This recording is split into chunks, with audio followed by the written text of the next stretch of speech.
자, 두 번째는요, 하반기 유망 섹터 이야기를 해보겠습니다. 네, 벌써 시기가 6월로 넘어왔습니다. 자, 1, 2, 3, 4, 5, 6. 이 상반기가 벌써 마무리되는 시점이기 때문에 상반기를 잠시 돌아보고 하반기에 또 어떤 섹터를 보면 좋을까 힌트를 알아보겠습니다. 자, 그럼 전문가님, 먼저 상반기 증시 흐름이나 섹터별 리뷰 한번 해볼까요?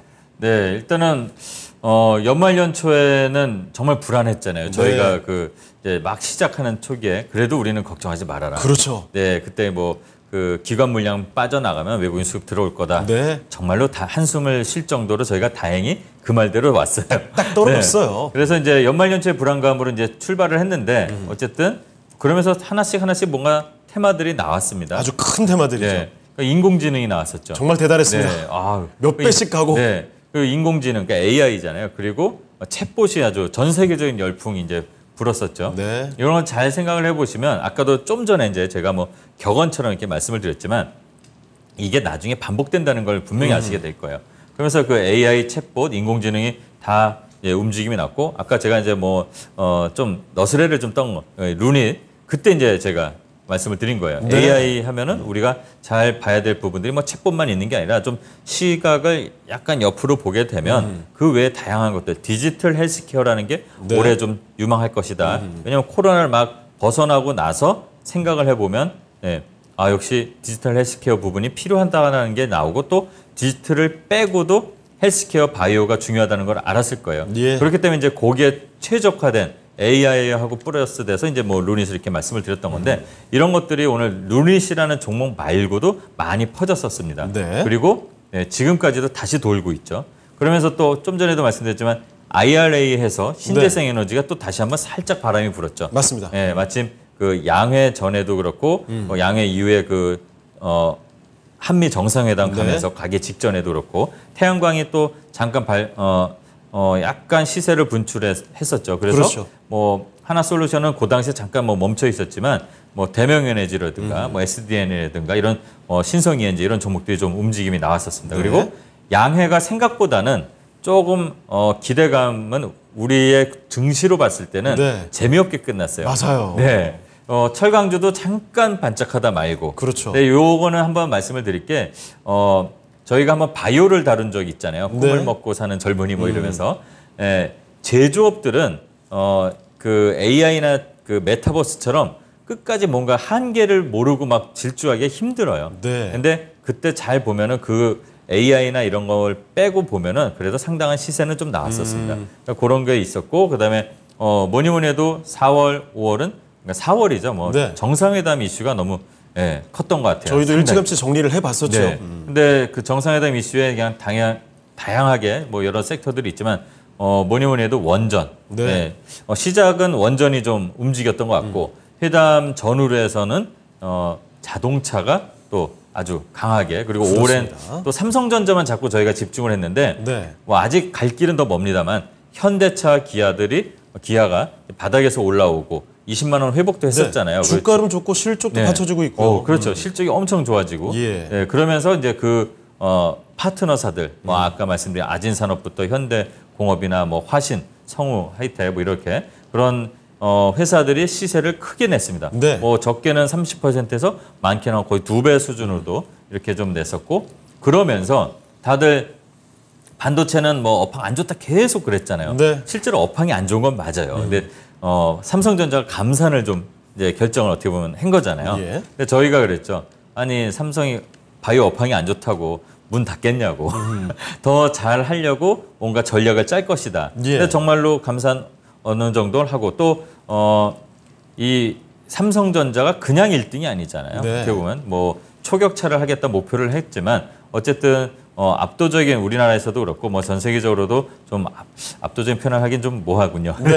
그래도 우리 기준에서는 아주 대단하다고 표현하면 세계적인 기업이니까요. 1등이잖아요. 그래서 업황이 안 좋을 거라는 걸 비웃듯이 네. 오히려 바닥을 긴다 그러니까 이 반도체 업황이 잘 맞아떨어져서 반도체 수급이 들어오는 계기가 되면서 지금까지도 좀 이어지고 있고 아직도 갈 길은 더 남았다고 봅니다. 예. 아직 멀었습니다. 그리고 왜냐하면 반도체 관련해서는 이 DDR5 하나만 예를 들면 DDR5 램의 교체 주기가 네. 예상하는 게 3분기예요. 맞아요. 올해 하반기 정도면 미리 항상 시장은 반응을 하잖아요. 그렇습니다. 네, 그래서 그게 지금 이게 이제 발현이 된 거 아닐까. 앞으로도 더 보긴 봐야 됩니다. 그리고 항상 우리들 저희가 소재로 다루기도 했지만 꿈을 먹는 바이오.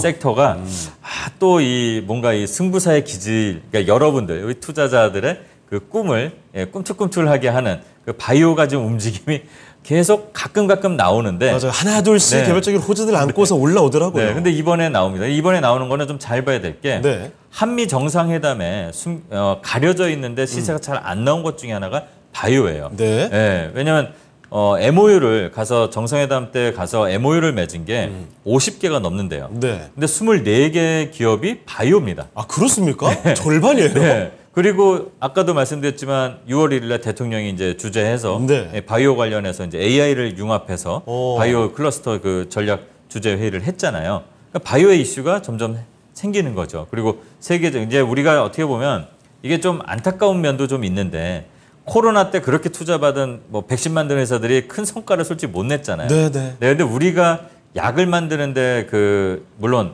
상당한 노력을 해서 결실을 만드는 회사들도 있지만 좀 취약할 수밖에 없는 거는 이유가 뭐냐면 원천 기술이 없어서거든요. 그렇죠. 근데 우리나라가 잘하는 게 뭡니까? 융합, 컨버전스를 잘해요. 맞아요. 핸드폰도 지금 뭐 세계적인 회사가 됐죠, 삼성. 삼성을 막 이런 건 아닌데. 근데 지금 아까 말씀드린 그런 뭐 디지털 헬스케어 분야에선 우리나라가 상당히 앞서갈 수 있는 잠재력이 있기 때문에 이 분야로 좀 전략적으로 정부에서 지원을 한다는 것 같습니다. 이런 분야까지도 지금 이렇게 훑어서 좀 얘기가 나왔는데 뒷부분에 말씀드린 거는 아마 하반기까지도 좀 관심 있게 봐야 되지 않을까 이렇게 생각을 합니다. 네. 그리고 특히 뭐 삼성전자 이야기가 자주 나오게 됐는데 사실 저희가 첫 화부터 삼성전자 이야기를 언급했었고 특별하게 해주실 뭐 조언 같은 게 있을까요? 삼성전자에 아까도 말씀드린 거 그리고 지난주에도 말씀드린 거 항상 인내심이라는 게 필요해요. 바닥에 있을 때는 참을성에 관련된 인내심이겠죠. 네, 절대 흔들리지 말고 포기하지 않는 거. 근데 바닥을 다지고 올라오는 지금 과정이 있잖아요.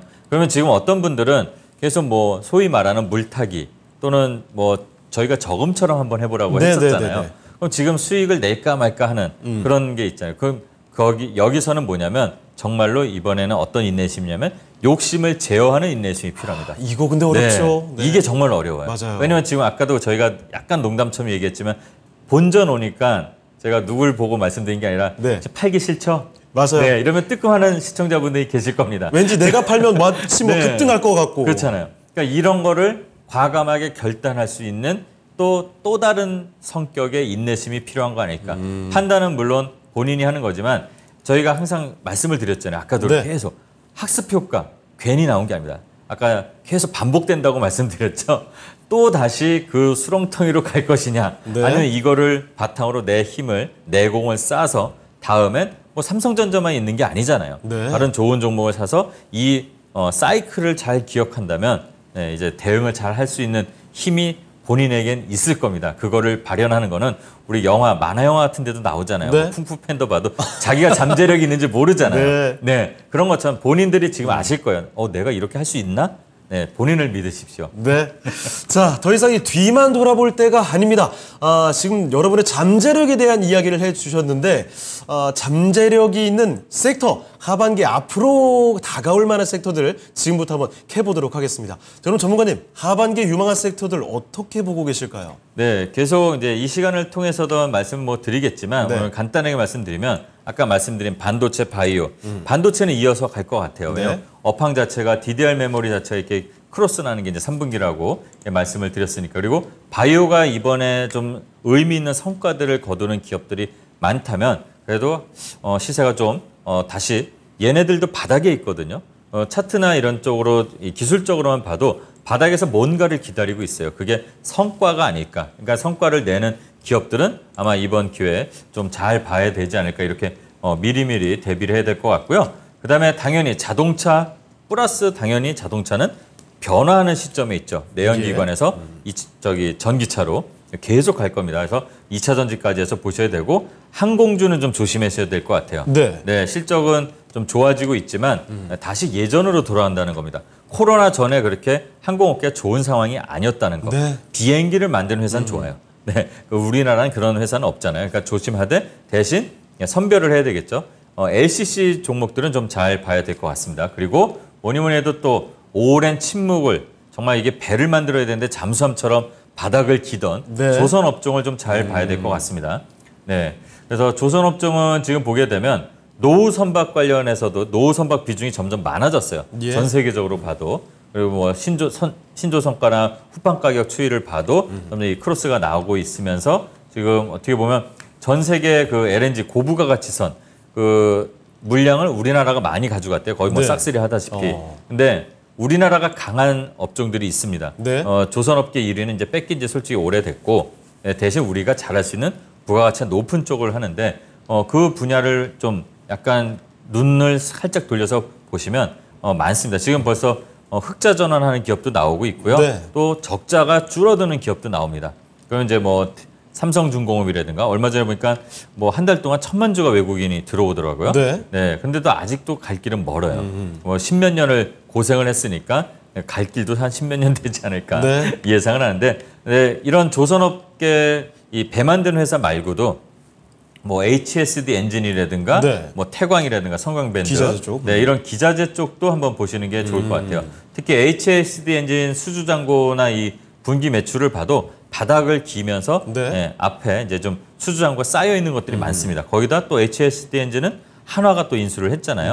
네. 이런 부분들까지 좀 보면서 기회가 나중에 또 된다면 저희가 또 조선업종을 한번 다뤄보는 그런 코너도 만들어 볼 텐데 이렇게 조선업까지 해서 하반기를 좀 잘 살펴볼 필요가 있지 않을까. 그리고 마지막에 하나는 네. 우주항공까지도 살짝 아하. 짚어드리면 좋을 것 같습니다. 알겠습니다. 자, 이렇게 하반기 유망 섹터까지도 살펴드렸습니다. 상반기를 정리해봤고 하반기까지 전망을 해봤으니까 이런 내용들을 꼭 참고하셨으면 좋겠습니다. 투자 힌트 챙겨가시길 바라고요.